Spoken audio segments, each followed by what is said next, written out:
ak sama parti. li ci diine wax lañ ci wax voilà un fléau boo xam ni amul benn diine bu ko nangu. ci àdduna du benn diine yëpp dañ ko dàq. ñun dañu am ay références en tant que musulman dañu am ay références en tant que sénégalais. donc lépp loo xam mbirum góor jigéen la. fu ñu koy xeexee ñun ñu nga ca kanam lu bon la ci réew la. lu baaxul la loo xam ni dañ ko war a xeex jusqu'à la dernière énergie. man loolu laa gëm góor jigéen. lu bon la ci réew. te loolu képp koo xam ni sénégalais nga. képp koo xam ni jullit nga képp koo xam ni yaa ngi yeewoo ci réew mi loolu da nga cee war a jóg xeex ko ak ci loo man xar ci sa tànk tubéy ba mu jóg ci réew mi problème bi nag buñ ci wax nañ wax lépp mais bu ñu wax genn wàll bàyyi genn wàll. Le président Macky Sall ak son régime. bi ñu fi nekkee dugaloon nañu benn loi au niveau de l'Assemblée nationale benn proposition de loi. pour que ñu criminaliser homosexualité. mais bi loi bi ñëwee génnul ci bureau Assemblée nationale. génnul Amadou Mame Diop. ak ñoom Abdou Mbow mii. et d'ailleurs li gën a nekk paradoxe. mooy quand je vois waa APR. di bokk ci marche wala manifestation contre l'homosexualité man damay tiit ñoom ils avaient 12 ans pour le criminaliser. ils l'ont pas fait. il ne s'agit plus de l'APR et de leur magistère. Fatima mais il s'agit de vous nag tamit parce que yéen a nekk fii nag. Fatima bàyyi ma def sama analyse. d'accord allez. nee naa la man mënuma analyser une partie bàyyi une partie dama koy analyser dans c'est que man dama bëgg su ngeen di analyser waa Pastef su ngeen di analyser man damay bëgg ngeen fàtte Macky Sall ak yemu fi def. ak yemu àndal mais mënuñu leen fàtte parce que ñoom ñoo fi nekk di wax ba léegi. ñoom ñoo fi nekk di wax ba léegi kon ñun mënuñu leen fàtte. ànd sàmm jikko yi du waa Macky. ñoom xaaral ñoom ànd bu ñu sàmm jikko yi du waa Macky de. waaw déggoo li ma la wax fii léegi. nee naa la quand je vois ay Abdou Mbow di bokk ci manifestation contre l'homosexualité. man dama naan ñii ban façon parti la ñoom ils avaient 12 ans pour criminaliser l'homosexualité maanaam góor jigéen ñu def ko crime ci Sénégal. waa kër Macky Sall amoon nañ fi 12 ans pour def ko mais defuñu ko. ba bi ñu fiy jógee defuñu ko. kon ñoom tey bu ñuy def ay manifestation wala ay marche waruñu faa xand waruñu faa jige parce que ñoom ñun problème bi waruñu ko fi woon sax fekk. ñun Pastef waruñu fi woon fekk problème bii ba ciy wax mais buñ ko fi fekkee c'est parce que ñoom dañ cee deful dara loolu mooy dëgg bi maintenant nag gis nga Fatima. nañ wax li am. ñii bi ñu fa indee proposition de loi dañ ko football fële ne kenn du ko fi voté. loolu moo am. te ña ko defoon Abdou Mbow mi ma fi tudd léegi bokkoon na ci député yi ne woon du fi jàlle. dégg nga ñun bi ñu ñëwee ànd sàmm jikko yi ñoom def nañ fi temps yii yàggul. benn point de presse su ma juumul ak kii oustaz bi xaw ma j'oublie son nom. kan ñu ne Mame Matar Gueye wala. non kooku moom beneen affaire la quoi. tey jii la nekk beneen affaire xanaa Mame Matar Gueye yéen a lëkkaloo woon. Mame Matar Gueye. musuñoo lëkkaloo ak moom. Touré. Mame Matar Gueye. musula lëkkaloo ak Pastef. mais yéen a bokkoon fi ngeen daan toog di ko xeex. di ko wax. ma ne di marche. non Ousmane Sonko affaire criminalisation góor jigéen yi ànd na ci ak Mame Matar Gueye ak waa Jamra ak waa ànd sàmm jikko yi. fii ci ay waay ku yor image yi. ñu toog ñoom ñëpp ñu toogandoo. ñu ni dañuy xeex loolu taxul ma lëkkaloo ak yow. d'accord. loolu kay lu leer naa la wax ñun mësuñu signé benn pacte ak Jamra ne ko ñoo bokk di ànd ak di xeex combat bi. ñun li ñu wax c'est clair dañu ne ñu homosexualité dañ koy criminaliser ñun loolu la ñu wax Pastef. wax nañ ko suñu campagne. su ngeen xasee ba toog rek loolu ngeen di njëkk a def. non xaaral rek Fatima. ñun loolu la ñu wax te tey lañ ko gën a wax ñun bi ñu toogee waa ànd sàmm jikko yi dem nañu seeti président assemblée nationale. El Malick Ndiaye recevoir na leen ñu génn wax ci conditions yi ñu waxtaanee ñu ne vraiment il les a très bien reçus et cetera et cetera. ñu dem rencontré ji Ayib Daffé président groupe parlementaire Pastef les Patriotes. bi ñu demee recevoir na leen ak certains membres du clé de Pastef. yenn député waxtaan nañu ci. ba ñoom Pastef le groupe parlementaire. pare na accepté na porter cette proposition de loi man bi may mujjee dégg ñu ciy wax. nee nañu la loi sur l'homosexualité dañuy bañ génne benn proposition de loi boo xam ne ëllëg bu ñu ko voté. dafay yokk ay problème au lieu mu régler ay problème parce que affaire homosexualité xam nañ ni c'est très complexe dafa am ñoo xam ni dañ leen di wax ay homosexuels c'est pas des homosexuels c'est des gens qui sont efféminés. am ñoo xam ni bindu jigéen lañu yor. loolu xamu leen ko woon. non waaye. bi ngeen koy jiiñ Macky Sall ak di xeex xamu leen woon loolu. Fatima bu xaamaa léegi. àggale après bu la neexee nga relance ba. dama ni am na nit yoo xam ni dañu yor bindu jigéen ay góor yor bindu jigéen di wax comme ay jigéen et cetera. mais c'est pas des homosexuels.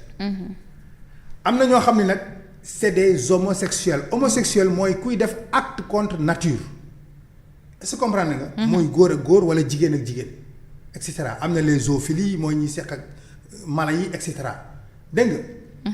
ñu ne c'est une loi boo xam ne dañu bëgg mu am une portée générale nga xam ëllëg bu ñu ko voté. le juge bu toog di àtte du am benn difficulté pour rendre son jugement. loolu la ñu mujjee wax ñu ngi ci nekkoon di liggéey ci loi bi dégg nga kon ñun amuñu problème à ce niveau dès l'instant que ñun recevoir nañu ba proposer ne ñun dinañ def une proposition de loi.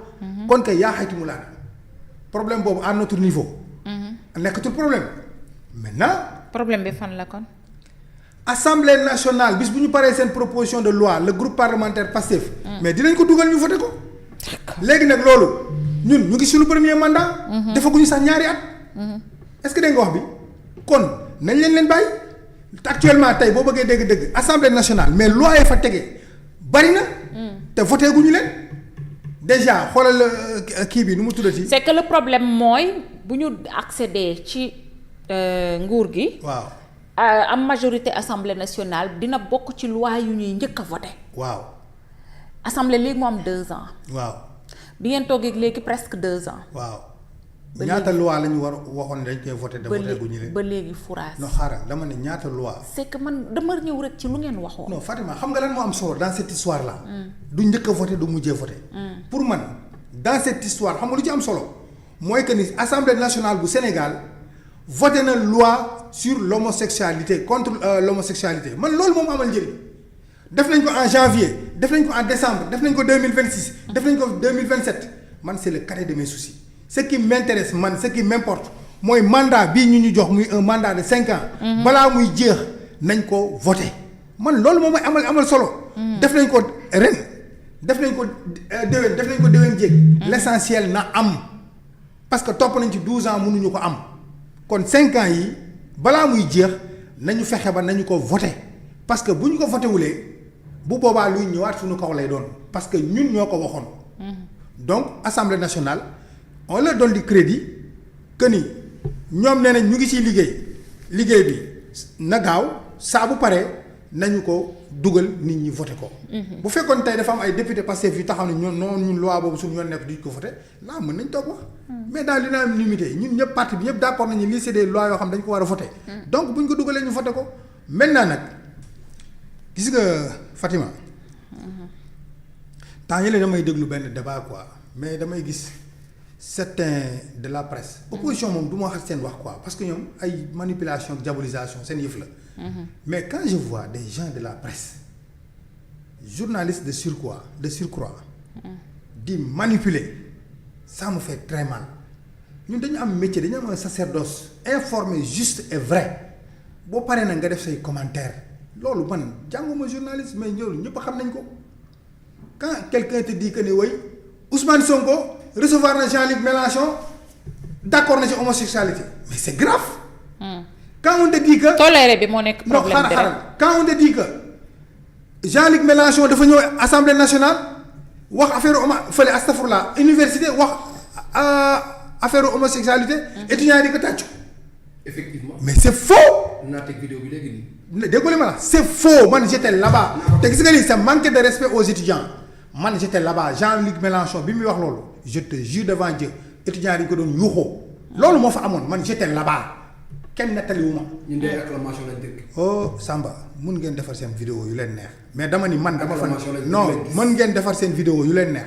mais dama ni man j'étais sur place bi Jean-Luc Mélenchon di wax. journaliste yi waxuñu loolu. je te waaw yow li quand nga même wax nii. non Fatima su subaa wala bu ñu génnee fii jëlee sa téléphone nga laaj ña fa nekkoon il faut te confirmer li ma lay wax nii étudiants yi dañ ko doon yuuxoo te loolu ku ko wax tu es en train de manquer de respect aux étudiants parce que c'est pas vrai. Et je, ak quel étudiant qui était là-bas. et je te dis. étudiant politicien. et je te dis. Ousmane Sonko li mu wax Jean-Luc Mélenchon dafa leer nañ. nee na ko ñun kenn du ñu imposer benn culture wala benn doxalin fii Sénégal fii ku ñu ko bëgg a imposer di nga ñu rey baa ñu rey la. ana tolérance ba. c'est ce qu'il a dit. mooy lan ce sera du casus belli xam nga luy casus belli. mais tolérance mooy lii boo ma ko naree def il a loo man fait deux wala boo ma ko bagages. naree imposer. dig ma rey baa ma rey la c'est ce qu'il a dit te loolu dafa leer nañ. mais aussi wax na ni. Wa- l'homosexualité est tolérée au Sénégal. mais li mu wax mais attends wax boo ko génnee ci contexte am. da nga koy jox beneen sens. ah bon bu fekk mais si Fatima yow it journaliste bu mag nga maa ngi toog di jot ay information fu ne xam nga wax dëgg yàlla journaliste bu mag nga. Touré bàyyi ma waaye. mu lay falaate de. non Ay, correct. non je te jure ah man je reçois des. Des xam nga retours. waaw nee nañ waaw Merci. bon c'est pas grand Daouda xam nga kii Daouda du moins waaw Fatima moom bon bëgg mu jógee fii. mais gaa ngi ci kawam. yàlla baax na. voilà maintenant pour dire que.